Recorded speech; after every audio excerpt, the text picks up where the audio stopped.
மலேசிய இந்தியர்கள் 3 லட்சம் பேருக்கு அடையாள அட்டை இல்லை என்று எதிர்க்கட்சியினர் கூறி வருகின்றனர். இந்த குற்றச்சாட்டை சம்பந்தப்பட்ட எதிர்க்கட்சி ஆதாரங்களுடன் நிரூபிக்க வேண்டும்.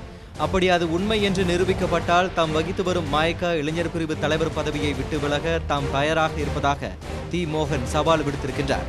சம்பந்தப்பட்ட எதிர்க்கட்சியினர் 2 வார காலங்களில் இதற்கான உண்மையான ஆதாரங்களை வெளியிட வேண்டும். அவ்வாறு செய்ய அவர்கள் தவறினால் இந்த குற்றச்சாட்டை சுமத்தி வரும் காடிலான் உதவித் தலைவர் என். சுரேந்திரன் தமது பதவியில் இருந்து விலகிவிட வேண்டும் என்றும் மோகன் சவால் விடுத்திருக்கின்றார். அவர் 2 வாரம் டைம் தானே.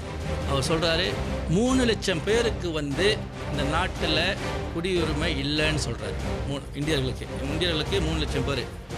அப்படி அவர் இந்த 2 வாரத்தில் 3 லட்சம் பேருக்கு அவர் குடியுரிமை இல்லைன்னு அவர் காட்டிட்டாருன்னா, நான் மாய்க்கா இளைஞர் பகுதி, அதாவது மக்களால் இளைஞர் பகுதியால் தேர்வுப்பட்ட மாய்க்கா இளைஞர் பகுதி, நான் என் எல்லா பதவியும், அரசியல் உள்ள எல்லா பதவியும் ராஜினாமா பண்ணுறதுக்கு தயார்.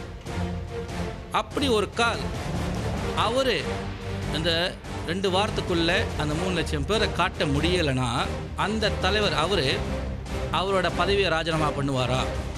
எதிர்க்கட்சி தலைவர் டாக்டர் அன்வார் இப்ராஹிமின் நியமனத்தின் அடிப்படையில் உதவி தலைவராக இருக்கும் என். சுரேந்திரன் உண்மையில் உதவும் மனப்பான்மையை கொண்டிருந்தால் மாணவி ரஷினா பத்மநாதனை முதலில் பள்ளிக்கு அனுப்பி வைக்க வேண்டும்.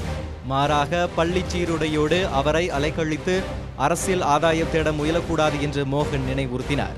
சுரேந்திரன் என்ன செய்யணும்னா, பார்லிமெண்ட்டுக்கும் ஜேபிஎன் கொண்டு போகிறதோட அவர் நேராக போய் ஜபத்தன் பிரிண்ட் ஆஃப் ஸ்டாரில் உட்காந்து அவங்கள்ட்ட கேட்டு எப்படி அவங்களுக்கு உதவி செய்யணும்னு செஞ்சார்னா அவங்களுக்கு சிட்டிசன்ஷிப் அதை தான் செய்ய பார்க்கணும்.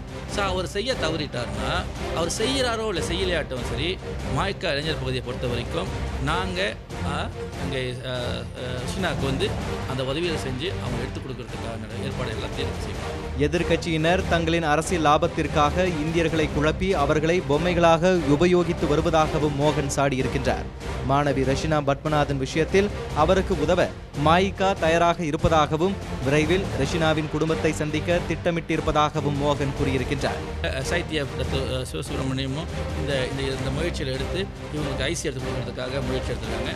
மாய்க்கா இளைஞர் பகுதியும் அவங்களுக்கு சேர்ந்து அவங்களோட உரிமை, அவங்களுக்கு சிட்டிசன்ஷிப் கிடைக்கிறதுக்கு உள்ள போராட்டத்தை இல்லை ஏதாவது வாங்கி கொடுக்கறதுக்கு நாங்கள் செய்வோம். இதனிடையே மாணவி ரஷினா SPM தேர்வை எவ்வித தடங்களும் இன்றி எழுத அனுமதி வழங்கப்பட்டிருப்பதற்கான ஆதாரங்களையும் மோகன் வெளியிட்டார்.